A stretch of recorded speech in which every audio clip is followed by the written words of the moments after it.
Sinong umaahon, tayo ba o sila?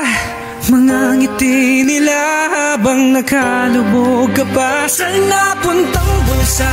Pinaghirapan kong mga barya, minumulto na ng mga pangako nyo.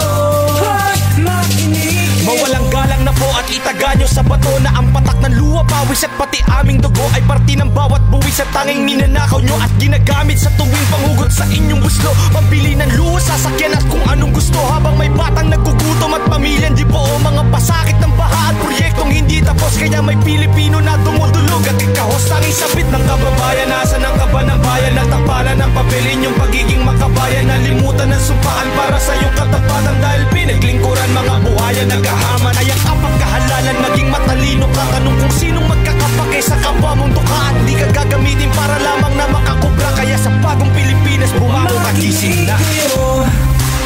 Kawawa po talaga ang mga mamamayang Pilipino kasi ninanakaw lang natin ang kaban ng bayan.